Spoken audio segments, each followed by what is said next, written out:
Only I came to my husband's funeral, not our son, not our daughter, not a single grandchild. Just me, standing by his coffin while the cold wind whipped through the chapel courtyard, as if even the weather couldn't bear to stay. The funeral director looked uncomfortable, eyes flicking between the empty seats and my face. He cleared his throat once, then again. "Would you like us to wait a few more minutes, Mrs. Holloway?" "No," I said. "Start." George would have hated a delay. He was punctual even in his last days, taking pills by the clock, watching the evening news at 6 sharp, folding his slippers side by side before bed.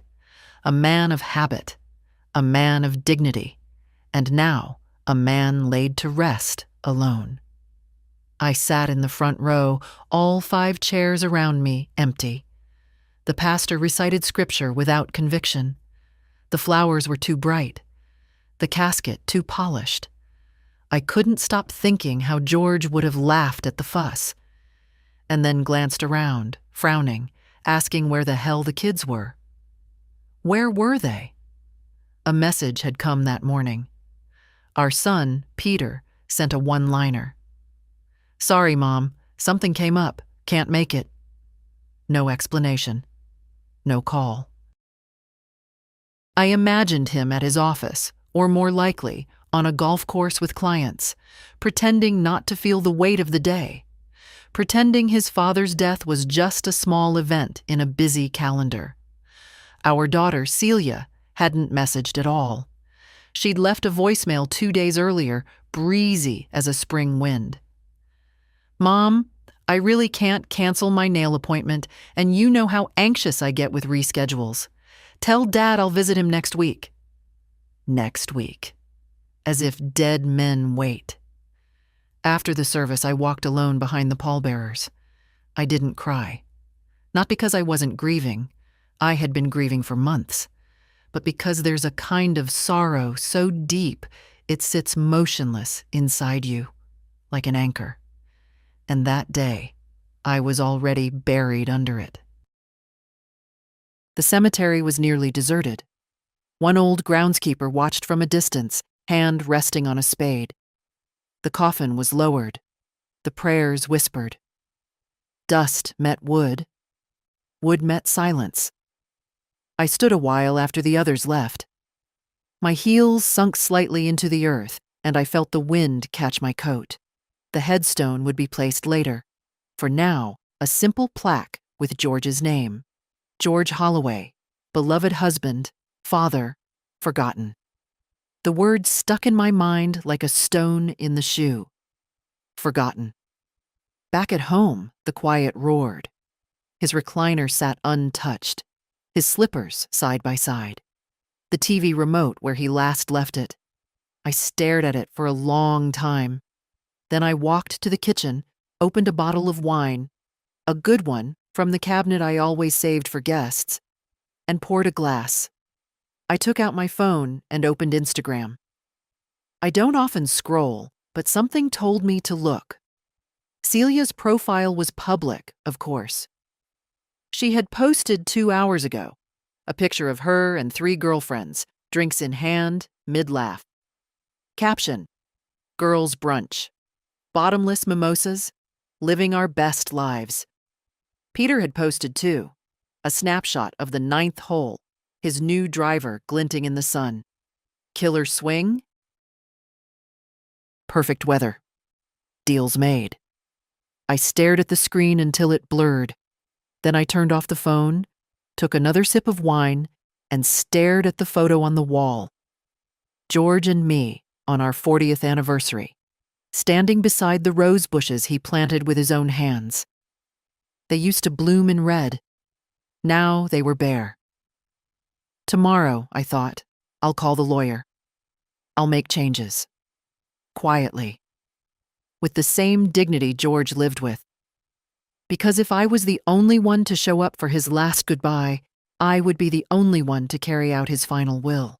And theirs.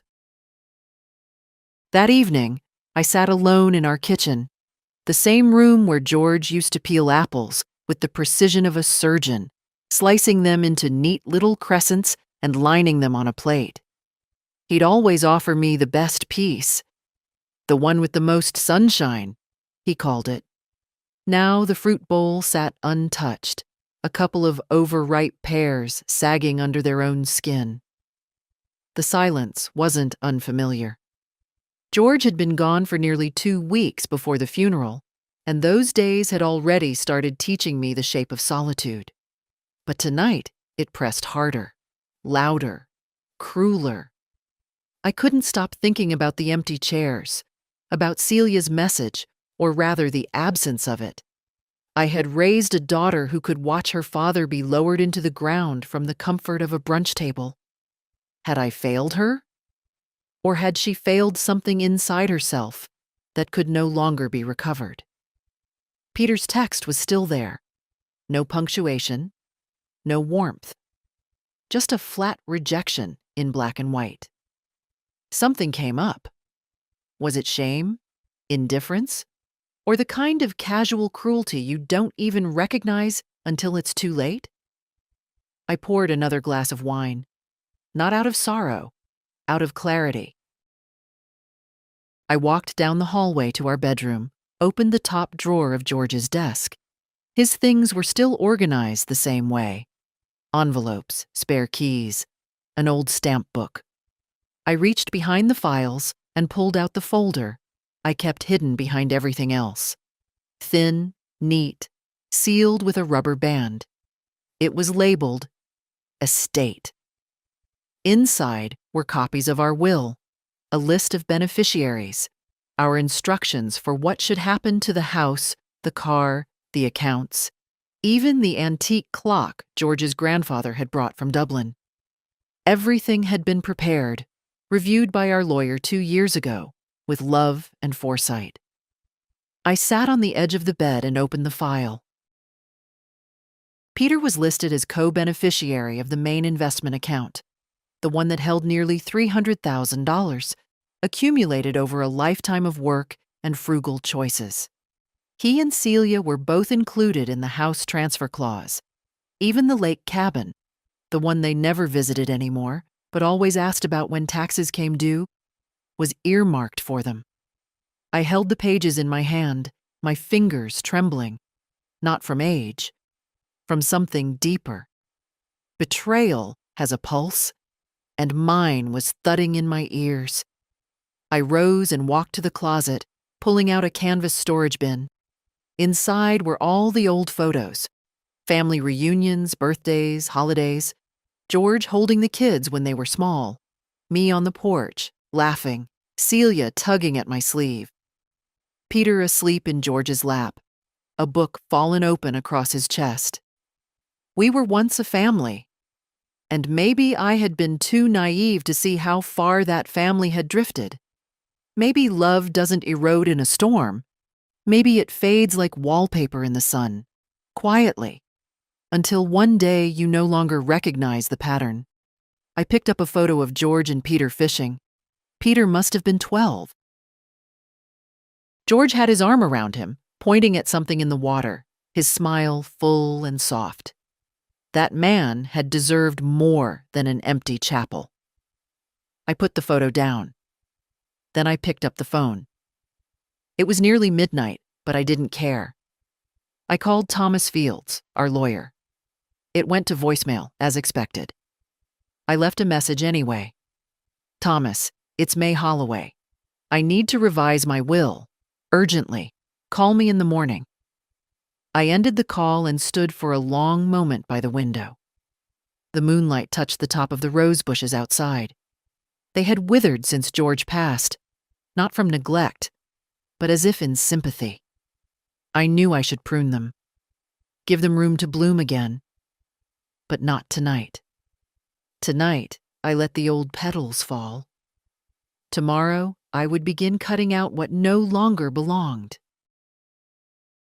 The lawyer's office smelled like old books and eucalyptus polish, the kind of place where time felt dense and silence had a particular weight. Thomas Fields had known George and me for over 30 years. He handled our first mortgage, George's business license, the deed to the lake house, and eventually, our estate plan. Trustworthy, precise, and, like me, a little tired of people who smiled when they wanted something. He looked up from his desk as I entered, rising from his chair with an expression of mild surprise. "May," he said, buttoning his jacket. "You're here early." "It couldn't wait," I answered, settling into the leather chair opposite him. My coat still smelled faintly of the garden. I'd clipped the dead roses that morning, early, before breakfast. Pruning always steadied me. There was something honest about cutting back what no longer served. "I got your message," Thomas said, sitting. "You said you want to revise your will?" "Yes," I said. "Peter and Celia are to be removed. Entirely." He paused, not out of shock, but out of care. "Are you sure?" I looked him in the eye. I buried my husband alone. Our children didn't come. Not a call, not a flower. They were busy. I placed my hands calmly on the table. "They don't deserve a dime." Thomas gave a slow nod. "Then we'll draft a full amendment." "You want to remove them from every provision?" "Yes, the accounts, the house, the cabin, everything." "Understood?" He opened a legal pad and began to write in tidy lines. "Do you want to redirect the assets to someone else?" I thought of Ethan, my grandson, Celia's boy, the only one who ever visited without needing something, who mowed my lawn in July not because he was asked, but because he said I shouldn't be sweating out there, who brought me library books and asked my opinion on them, who once said, "Grandma, I like talking to you more than to kids my age." I took a breath. "Yes," I said. "I'd like to set up a trust. For Ethan. I want him to have the house, the cabin, and the remainder of the estate. I want it structured carefully, protected from his parents' reach." "That can be arranged," Thomas said, with the kind of dry professionalism I appreciated. "We'll create an irrevocable trust in Ethan's name. He won't have full access until he's 30, unless for education or medical expenses. Does that sound acceptable?" "It sounds perfect." We spent the next hour reviewing details. Paper after paper, clause after clause. I didn't flinch. When you've buried your husband with your own hands and stood beside an open grave without a child in sight, a stack of legal documents doesn't scare you. Nothing trivial can reach you after that. As we neared the end, Thomas looked up from his desk again. "May, I have to say, this isn't something many people your age do so cleanly. Most want to forgive, to keep the peace." "I've kept the peace for 80 years, I said quietly, "and it buried me long before it buried George." He didn't ask any more questions. By the time I left the office, the sun was just beginning to stretch across the sidewalk. I stood outside a moment, letting the October air hit my face. I wasn't sad. I wasn't angry anymore either. I was simply done.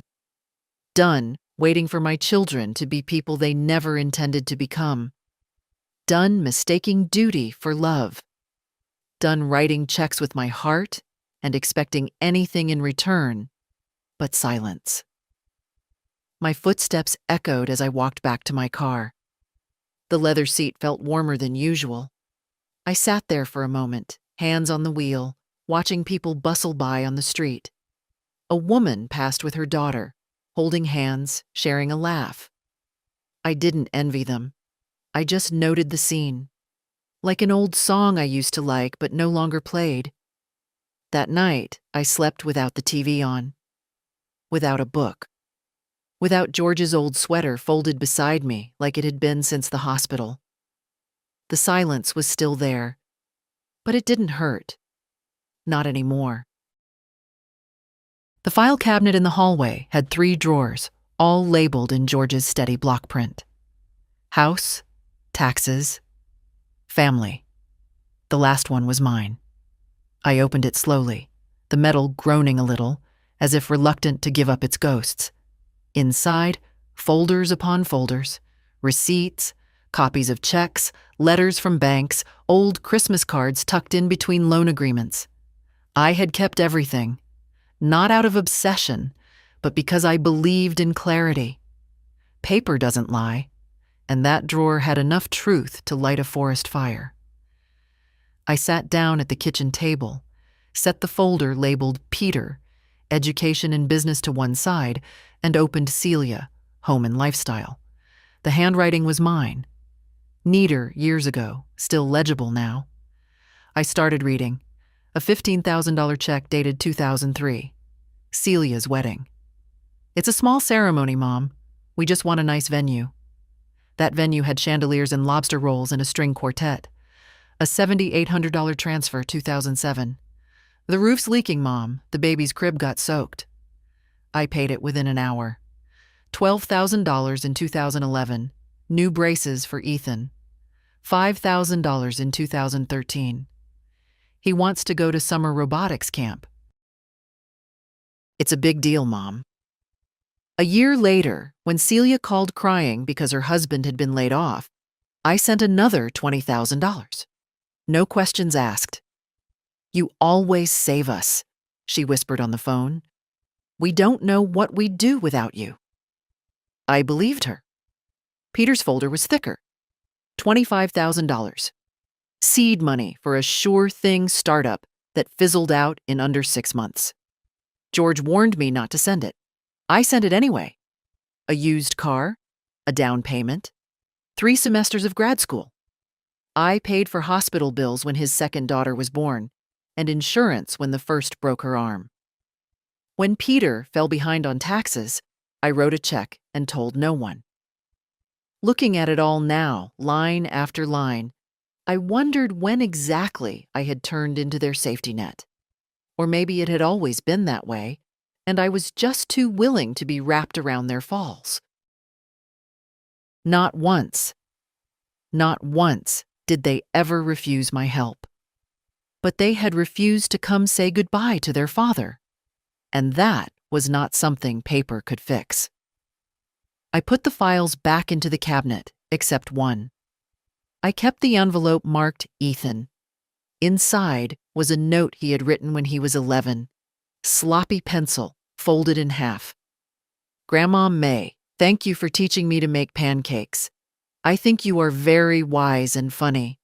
One day I will take care of you like you take care of me. I held the paper for a long time.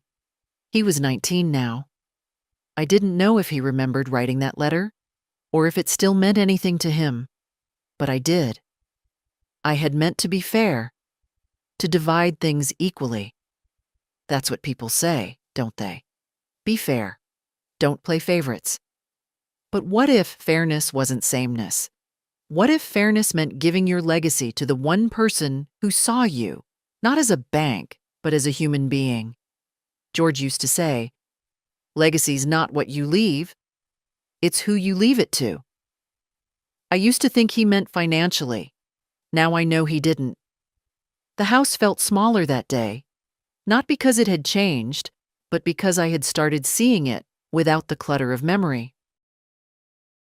For years, I kept every trinket the kids ever gave me. Handmade cards, macaroni picture frames, glittery mugs. But love isn't in objects, it's in actions. And lately, their actions had all said the same thing. You are useful, not valuable. That afternoon, I packed up 3 cardboard boxes with the kids' old gifts. Not to throw away, not yet. Just to make space. Space for something else to grow. That night, I didn't drink wine. I didn't need courage anymore. I made tea. Real tea, the kind George liked. Loose leaves in a proper pot, steeped just right. I carried it to the living room and sat in the quiet, legs tucked under me, the smell of bergamot soft in the air. And for the first time in a long while, I felt the beginning of peace. The call came just after noon, a voice I hadn't heard in months. Soft, almost tentative. "Grandma?" "Ethan." I closed the ledger in front of me. I'd been reviewing the utility bills, preparing to close out some services on the lake cabin, the one Peter never used but always called an asset. It wasn't an asset anymore. Not to him. "Hello, darling," I said, careful to keep my voice steady. "Everything all right?" A pause. Then, I heard about Grandpa. I'm sorry I didn't call sooner." I waited. Not because I wanted to punish him, but because I needed to hear whether the next words were genuine. "I didn't know he passed until 2 days ago," Ethan said quickly. "Mom never told me. She said he was sick, but not that he was gone." I sat very still. "He passed almost 3 weeks ago, Ethan." "I know," he whispered. "I'm sorry." For a moment, neither of us spoke. I heard something in his silence. Not guilt, exactly, but grief. The real kind. The kind you can't fake. "I wanted to come see you," he added. "If that's okay." I exhaled. Of course it's okay. He arrived an hour later, taller than I remembered, a little unshaven, smelling faintly of clean laundry and stress. He hugged me the way young people do when they're not sure if they're still welcome. One arm, slightly unsure, then all in once they realize you don't pull away. I didn't pull away. We sat in the living room. I poured him lemonade, and he looked around like the house was both familiar and different. That's how grief feels, I suppose. You recognize everything, but it no longer belongs to the same world. "I missed his funeral," he said, "and I'll never forgive myself for that." "You weren't the one who chose to miss it," I said gently. He looked at me then. Really looked. "Did Mom really not come?" I nodded once. He didn't say anything, just stared down at the coaster under his glass, running his thumb along its frayed edge. "She told me they had work," he said after a while. "That it was handled. I should have known better. You know now. I want to do something," he said, sitting up straighter. "For him. For you. Anything." "You're doing it," I said. "You're here." He looked unconvinced. I hesitated, then rose and returned with a manila envelope. Inside were the trust papers, unsigned, unfiled, but real. I hadn't brought them to the bank yet. I wanted to see Ethan's face first. I handed the folder to him. He opened it, brows furrowing, read the first few lines, then looked at me, alarmed. "Grandma." "What is this?" "My plan," I said simply. "This is everything. The house, the cabin, even the savings accounts." "Yes, but why me?" His voice cracked. "Why not Mom or Uncle Peter?" I could have said many things. I could have talked about their absence, their cruelty, their parties and excuses. But I chose a different truth. "Because you're the only one who came back without being called." He stared at the papers, then set them down gently, as if afraid to break something. "I don't know what to say," he murmured. "You don't have to say anything. Just remember who you are. And remember what love looks like when it's real." His eyes were wet now. He wiped them with his sleeve, like he used to when he was a boy and didn't want anyone to see he was crying. We sat there for a long time, not speaking, just being. The way George and I used to sit in the evenings, two people who didn't need to fill the air with sound to feel close. As he was leaving, Ethan turned to me at the door. "If I come over next weekend, could we make pancakes again?" I smiled, full and soft, for the first time in days. "We'll even use the good syrup." Celia showed up the next morning. I knew she would. Not because she missed me, not because she needed comfort, but because I had stopped answering her messages. She arrived without warning, the tires of her black SUV crunching the gravel too fast, like she was late for something more important. She didn't knock, just walked in, like she always used to, like the house still belonged to her in some invisible way. "Mom," she said, dropping her oversized handbag on the hall table. "I've been trying to reach you." I didn't get up. I was folding laundry, slowly, deliberately, matching socks like it was the most important task in the world. "I've been busy," I said. She scoffed softly. "Busy with what?" I didn't answer. She walked into the kitchen, poured herself a glass of water without asking, and leaned against the counter like she owned the walls. "So," she said, "is it true?" I looked at her. "What are you referring to?" She tapped her nails against the glass. "Ethan said you're changing your will." I finished folding a shirt and placed it neatly in the basket. "I am." "To exclude Peter and me?" "Yes." Celia laughed, short, bitter. "Are you serious? After everything we've done for you?" "Everything you've done?" I looked up at her now, folding done, hands still. "You didn't come to your father's funeral, Celia. You didn't send flowers. You didn't call. You didn't even ask." "I had an appointment." "Yes," I cut her off. "Your nails, and then brunch. I saw the photos." She blinked, but didn't deny it. "You want to talk about what you've done for me?" I continued.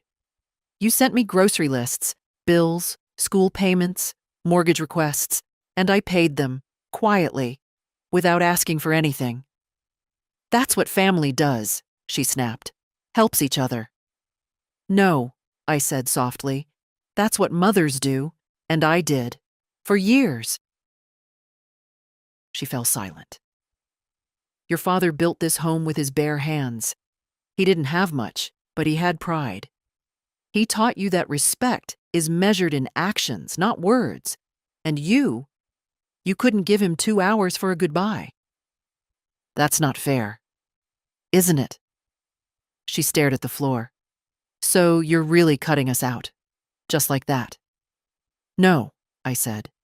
"Not just like that. I spent the last 20 years giving without receiving.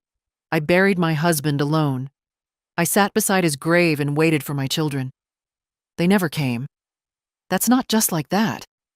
That's a lifetime." She folded her arms, trying to appear composed, but her mouth was tight. "You're punishing us." "No, Celia. I'm freeing myself." "And giving everything to Ethan?" I said nothing. She laughed again, this time higher pitched. "He's a kid. What does he know about responsibility? He knows how to show up." The silence that followed was thick. I thought she might cry. I thought she might shout. Instead, she picked up her bag. "Well," she said, adjusting her sunglasses, "I hope this makes you feel powerful." "No," I said calmly. "It makes me feel peaceful." She left without another word. I waited until I heard the car pull away before I picked up the trust papers from the dining table and set them beside the folded laundry. Later that evening, I found a letter on the doorstep. No stamp, no envelope, just paper creased and smudged. "You don't understand what it's like to balance everything. We tried our best. Maybe we failed. But cutting us out like this isn't the answer." I read it twice, then folded it in half and placed it in the drawer marked miscellaneous. Because that's what it was now, just another piece of paper, too little, too late. Peter came the day after. He didn't barge in like Celia. He knocked, twice, waited, then knocked again. I opened the door slowly, already knowing he wouldn't come alone. And he didn't.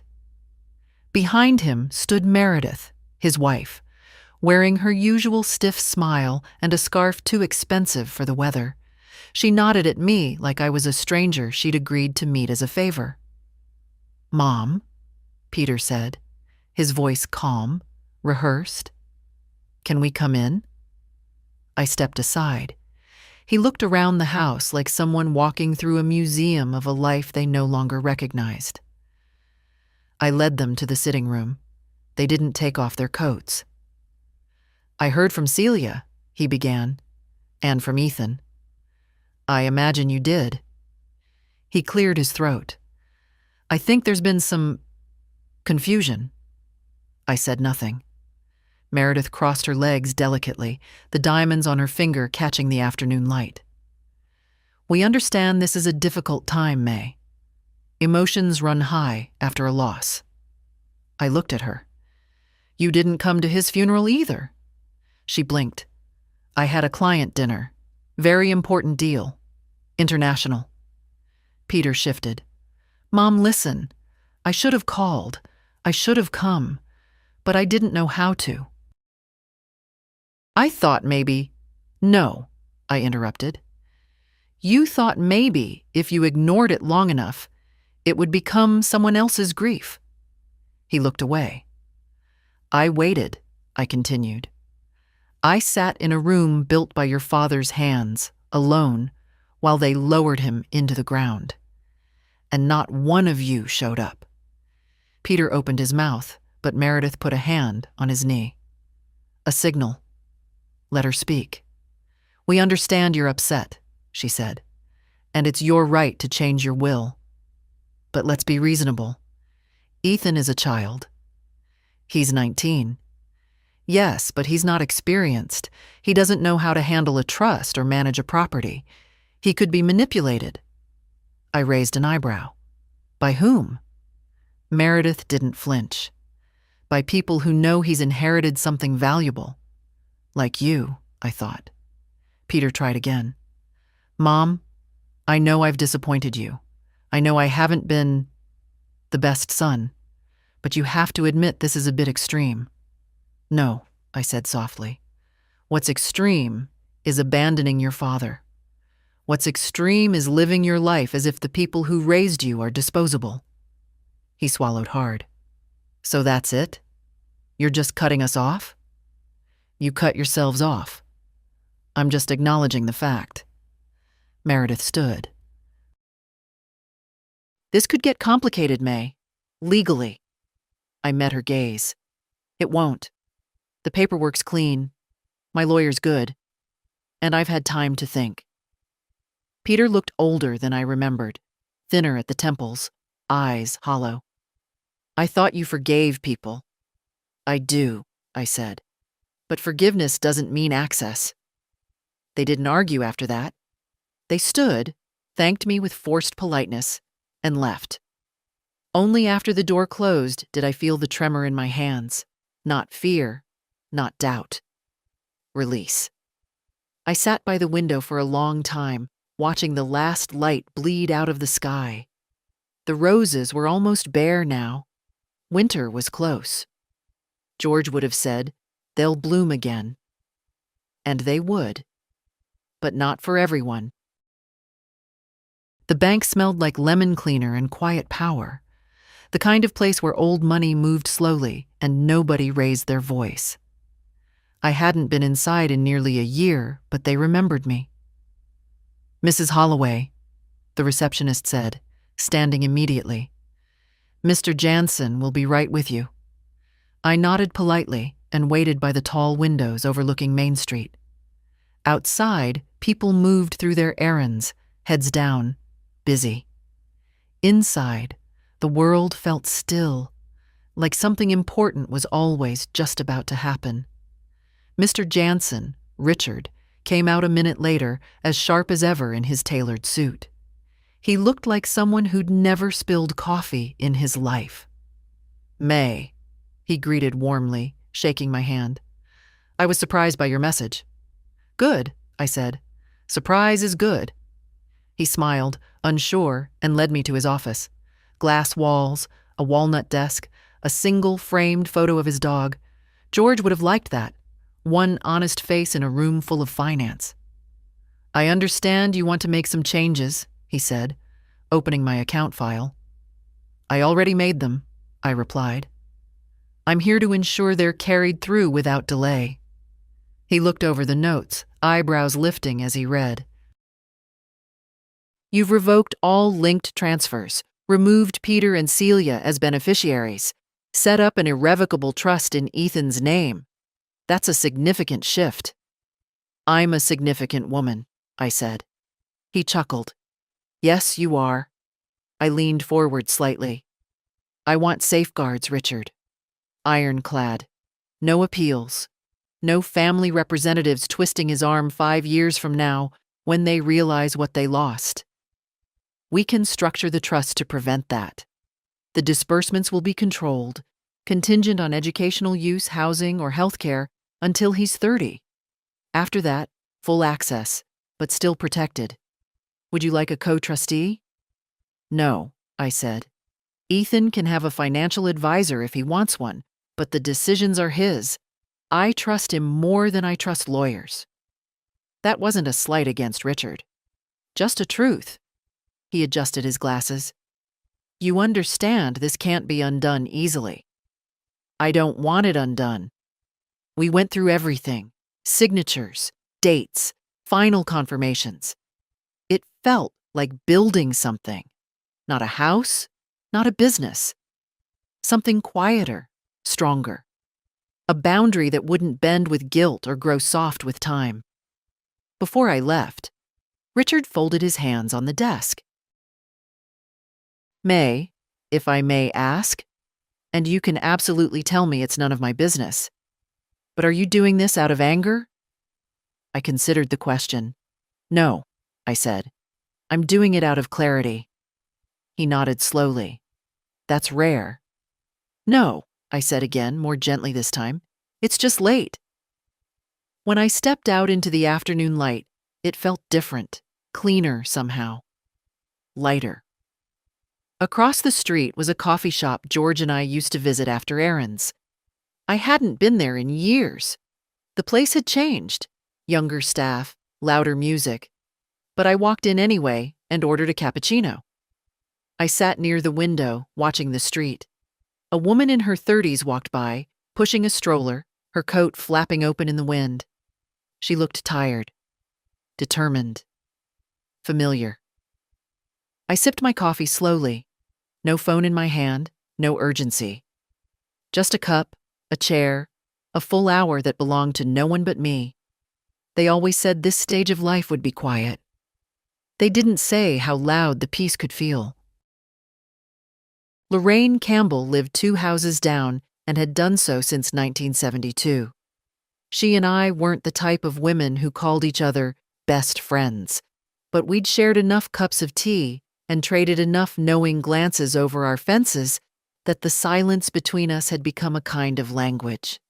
She knocked around 5, carrying a tin of lemon shortbread and her usual gentle nosiness. "I saw Peter's car here yesterday," she said as soon as I opened the door. "Did he bring flowers or just excuses?" "Neither," I said, stepping aside to let her in.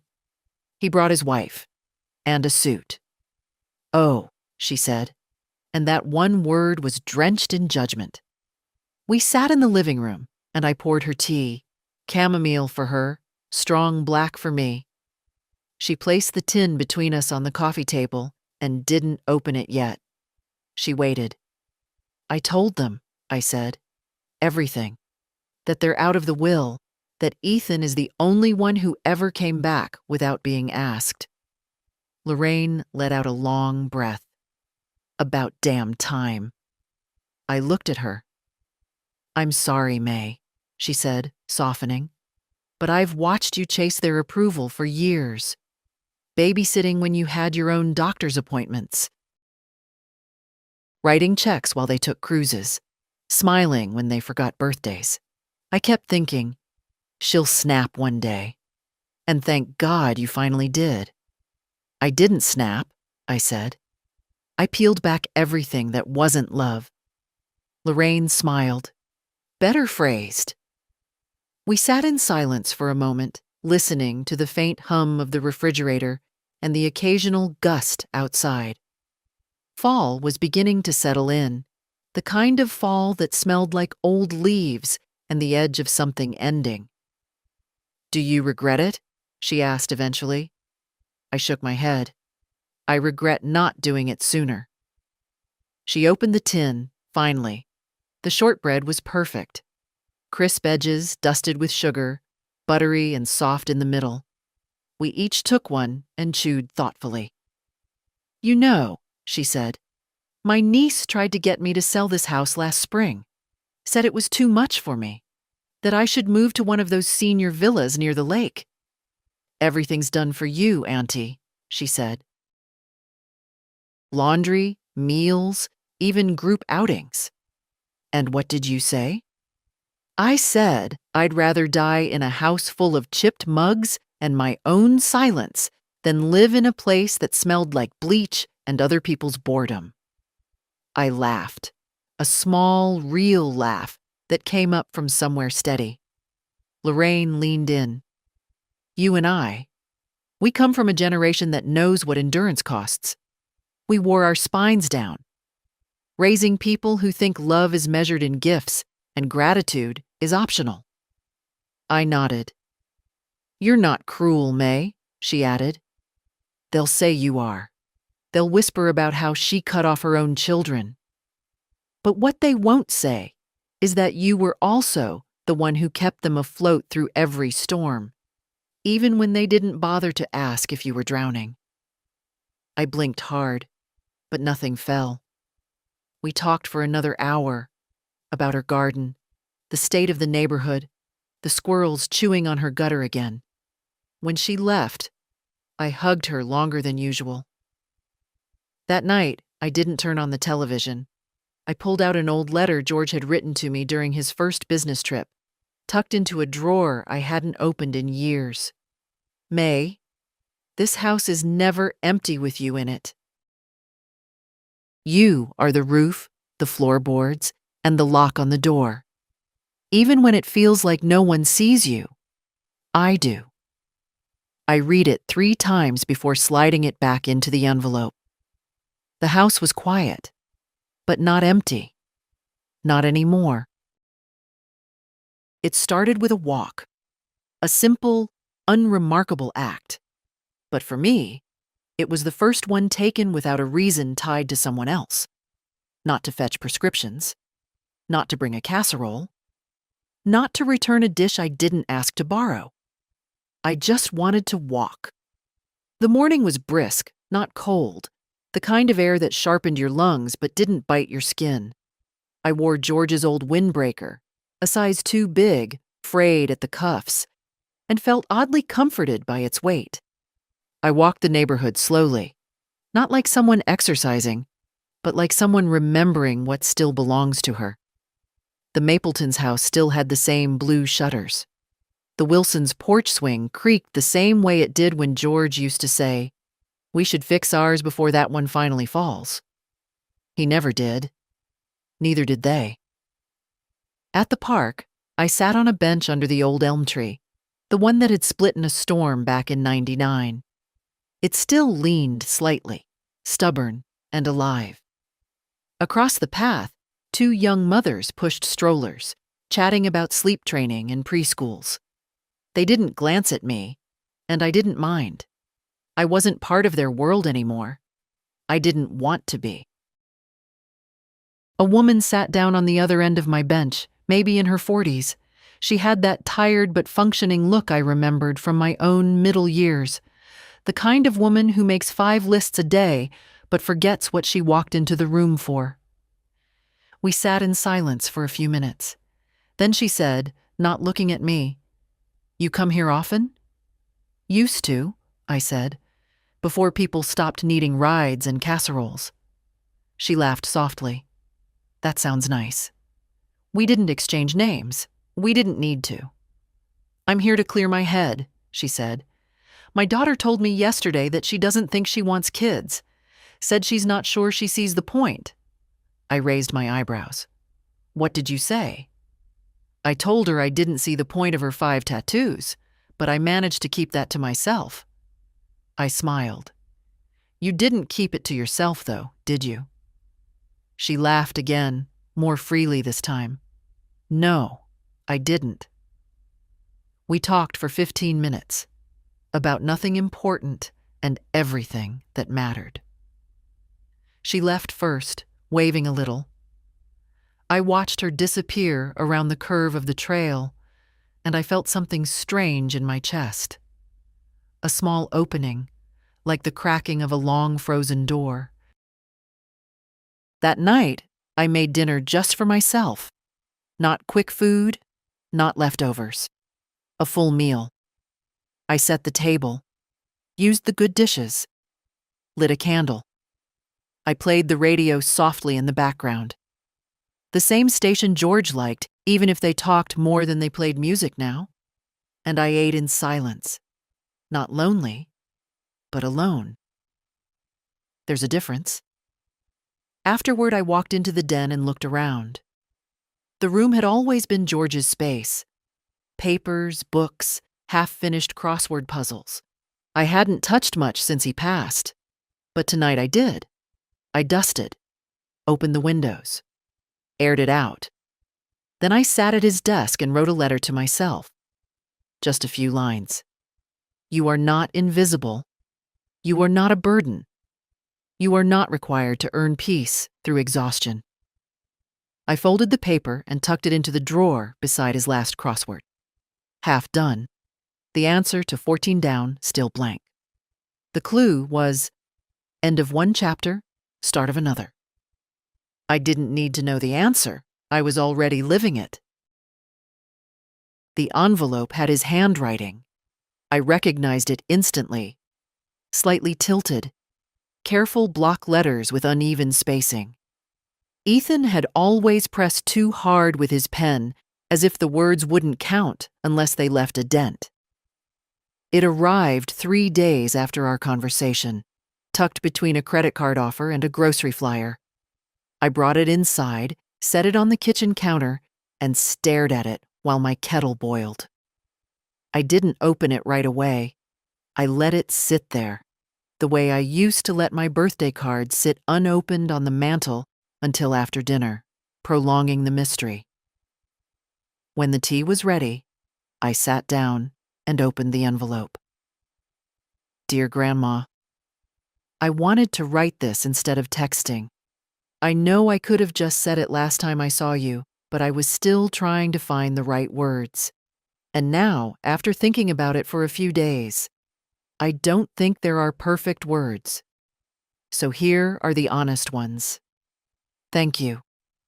Not just for the trust or the house or the cabin, though I know what a big thing that is, but for something else.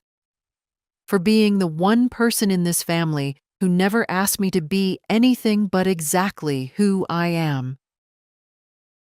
You've always made space for me, even when my parents were pushing me to be more polished, more ambitious, more, strategic. You were never strategic. You were just real. I didn't know Grandpa was sick. I didn't know he died. I still don't really know how to process that, and I'm sorry. I would have been there. You know I would have. And I'm so angry at Mom for not telling me, for assuming it didn't matter. I don't know what made you choose me, but I promise I won't waste it. I'm not going to let you down. I want to take care of this house, Grandma. I want to learn what you and Grandpa built. I want to understand the kind of strength it takes to keep showing up when no one else does. I love you. I don't say that enough, but I do. I always have. I read it 3 times. Once with my eyes dry. Once with my hand on my chest. Once with tears sliding silently down my jaw. Then I set the letter on the mantel and stood in front of it, as if it were something sacred. Because in this house, letters like that were rare. Not because love didn't exist, but because it had gone too long unspoken, assumed, stretched thin. I didn't need the money I'd set aside. Not anymore. But I needed this. I needed to know that something I'd done, some small, quiet investment of time and tenderness, had not been swallowed whole by ungrateful children and performative holidays. That night, I sat in George's chair and watched the shadows move across the floor as the sun dipped behind the maple trees. Ethan was the kind of man George would have respected. Not loud, not pushy, but steady, curious, present. That last one mattered more than anything now. Being present, not just showing up, but seeing. I knew he wouldn't waste the trust. Not because of the money, but because he'd tasted what it meant to be forgotten. And people like that don't let things rot in silence. He'd plant something with it. He'd remember. I closed my eyes and listened to the soft creak of the house as the temperature dropped. Wood shifting, settling, breathing. It was a sound I'd once found lonely. Now it sounded like life continuing, like legacy whispering back. Evenings had a new rhythm now. No phone calls from Celia asking if I could just stop by the school to pick up Ethan. Not because she needed me, but because her yoga class overran. No messages from Peter wondering if I'd mind covering a surprise car repair. Never urgent enough to justify the panic, but always just enough to apply pressure. The silence had become gentle. That evening, I set the table for one. Not because I was lonely, but because I finally understood the difference between eating and being fed. I made roast chicken, real roast, not frozen, not microwaved. Potatoes, too. I used rosemary from the garden George had planted back when we still believed weekends were for laughter and not errands. I lit a candle. I didn't need it, but I wanted it. Halfway through dinner, the house was so quiet I could hear the ticking of the clock in the hallway. I remembered that clock from the first apartment George and I ever rented. How loud it had sounded when we lay awake at night, with no money, no insurance, no real plan except each other. He always said, "We'll build something, even if it's slow." It was slow, and it was beautiful. After dinner, I washed the dishes slowly, not rushed, not multitasking, not thinking about whether someone else would need the kitchen next.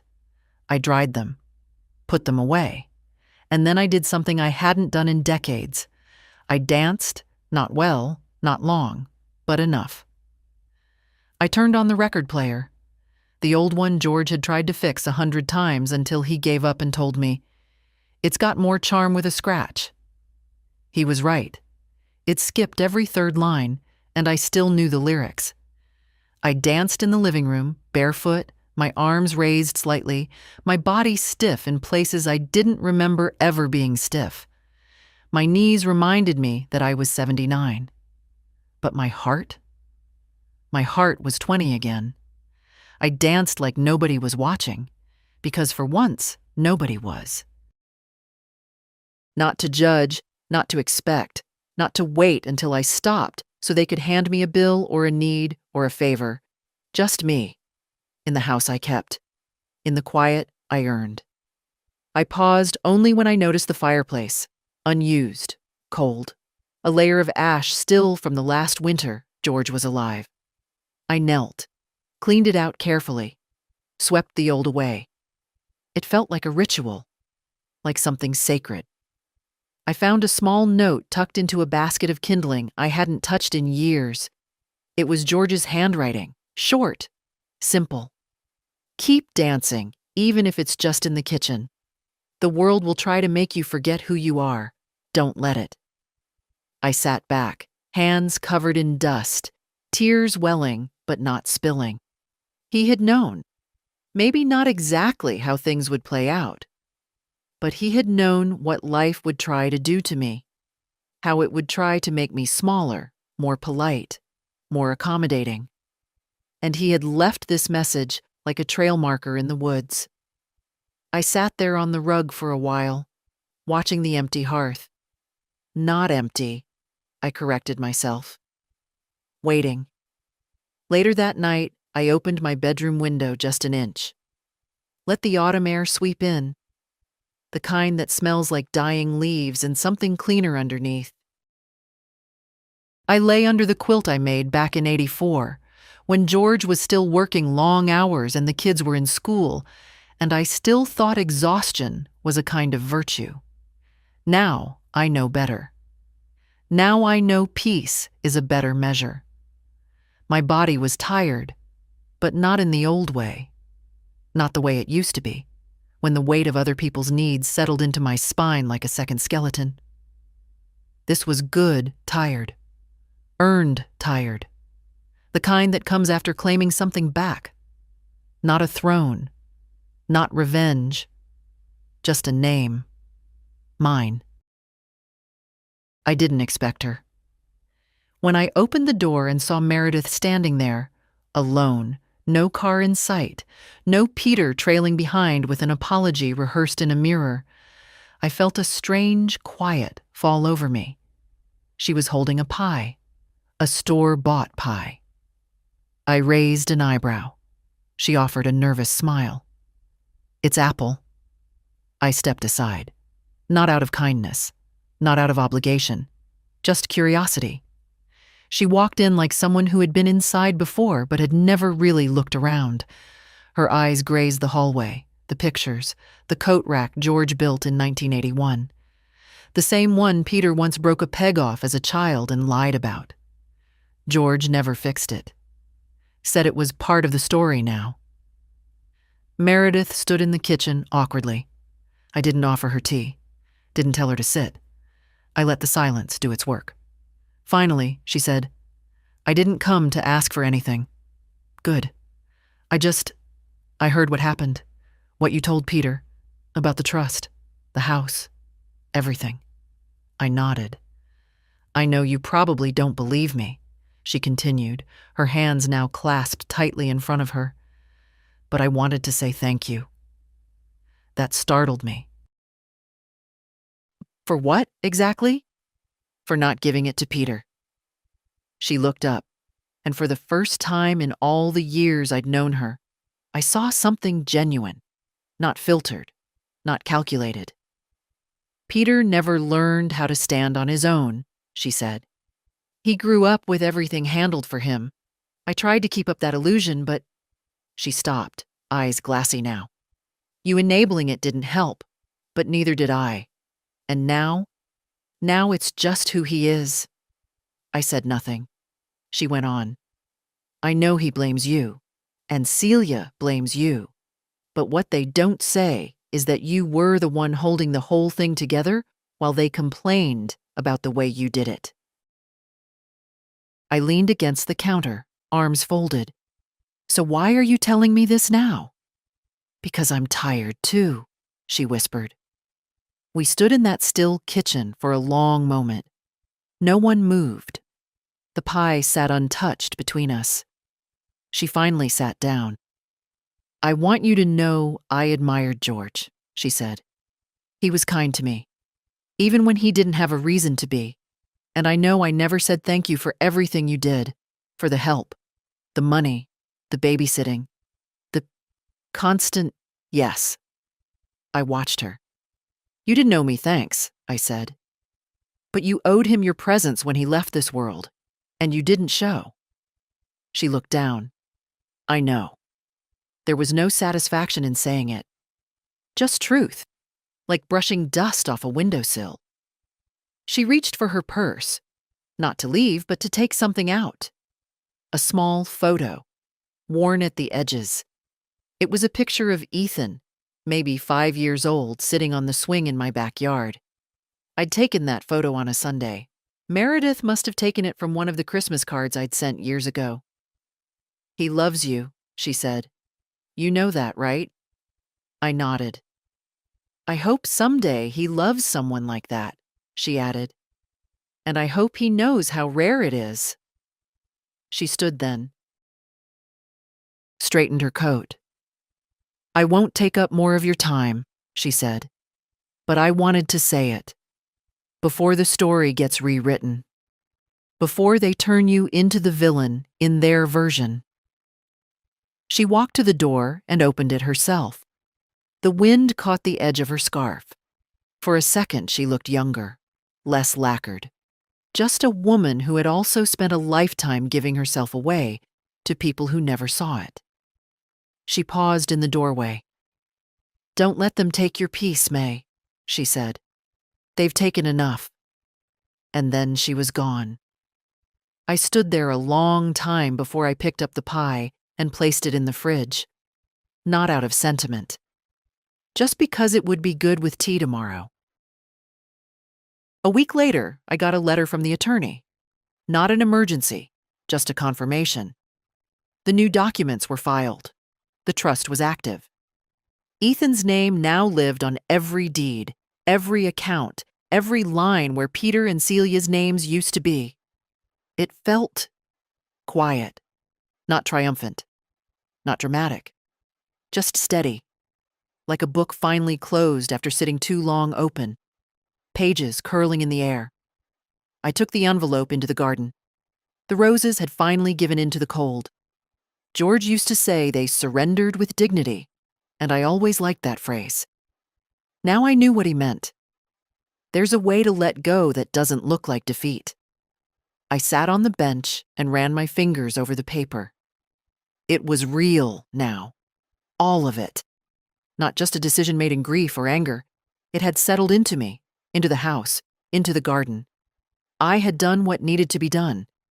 And strangely, I felt something else too. Not relief, not pride. Permission.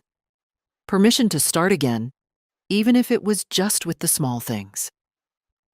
That afternoon, I brought out the sewing machine. It had been packed away since before George got sick. I cleared the table, oiled the wheel, threaded the bobbin with the same quiet care my mother once taught me. I didn't need to make anything important. I just wanted to hear the hum again. That soft, working rhythm that reminded me of women who kept going, no matter how much they carried. I made new curtains for the kitchen. They didn't match anything. Bright blue, with clumsy white stitching. But they were mine. The next morning, I got up early and made pancakes. Real ones, from scratch, not from a box. I set 2 plates on the table. I knew Ethan would come. He always came when he said he would. He arrived just after 9, carrying a bag of groceries I hadn't asked for. "Just thought you might want something fresh," he said. I smiled. "You want to learn how to make them today?" "Yeah," he said. "I do." We cooked together. I showed him the trick to flipping without tearing, how to test the pan's heat with a drop of water, how to fold the batter without losing the air. He listened. Really listened. Not the way Peter used to. Impatient. Always looking for the shortcut. "You're good at this," he said, biting into the first one. "I've had time to practice," I said. He poured more syrup and grinned. "You know, I think this place could be something." I looked at him. "The house?" he said. "I don't just mean keeping it, I mean using it. Maybe for others. Like a space for people who don't have a place to go. Or even a little garden workshop. Teach people things."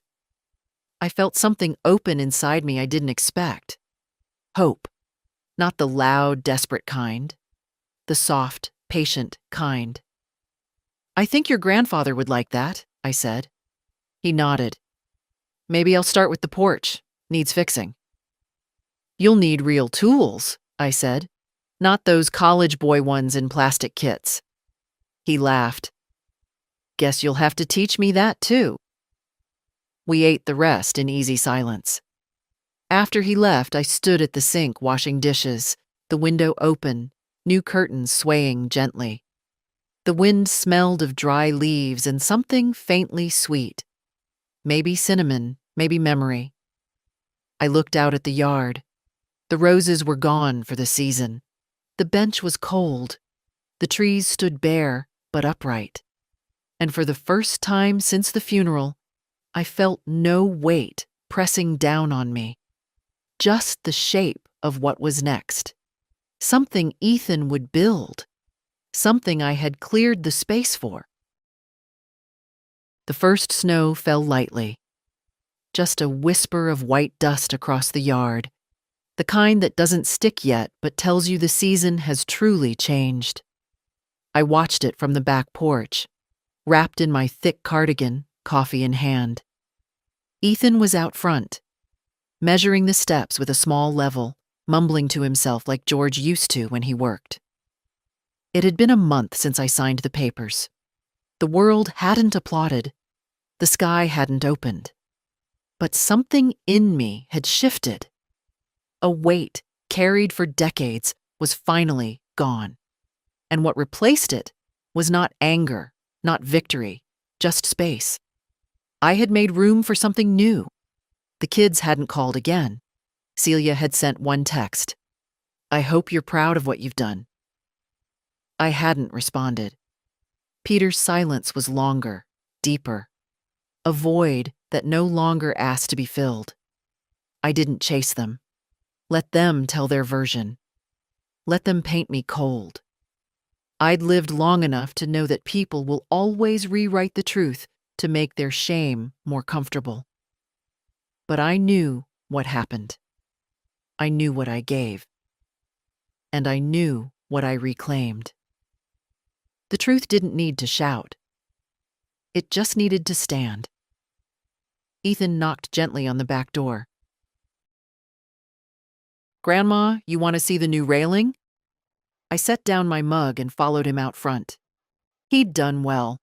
Sanded, stained, sealed it against the weather. The porch, for the first time in years, looked like someone cared about it again. "George would have said it leans a little to the left," I smiled. Ethan grinned. "So does everyone in this family." I laughed, real, loud, open. A laugh that hadn't lived in me for a long time. He stood beside me, wiping his hands on a rag. "I was thinking, maybe next spring, we could start a little garden, out front. Not just flowers, vegetables, herbs, something that grows." I looked at him, and I saw not just the boy I used to tuck in, but the man who had chosen to show up. That sounds just right. We went inside, the cold starting to bite now. I made soup. He fixed the squeaky cabinet. I showed him where the breaker box was. He asked about the attic insulation. We filled the day with the small, necessary things that make a life. Not the kind you take pictures of, but the kind you miss when they're gone. That night, after he left, I wrote one more letter. Not for court, not for lawyers. For myself. To the woman I used to be. You tried. Longer than you should have. You bent yourself into shapes that didn't fit, spoke gently when you should have stood tall, gave when you should have said no. But you also loved. Fiercely. And that is not a mistake. Now you are free. Free to dance in kitchens. To plant something just for the pleasure of watching it grow. To say no without guilt. To say yes without fear. To give when it is deserved, not demanded. You are not cruel. You are not bitter. You are clear. And that, finally, is enough. I folded the letter and placed it in the same drawer where I'd once kept the old family photos. Not to hide it. Just to know it was there. Like a lighthouse I had built myself. Before bed, I stepped outside one last time. The stars were sharp, the cold deeper now. I looked up at the sky and whispered, he would have been proud. Not of the decision, not even of the strength, but of the fact that I had finally chosen peace, not loud, not showy, just mine. So here's what I'll leave you with. You who have read this far, who may have your own silences, your own aching rooms, your own unspoken boundaries. Do not wait for someone to hand you peace. Choose it.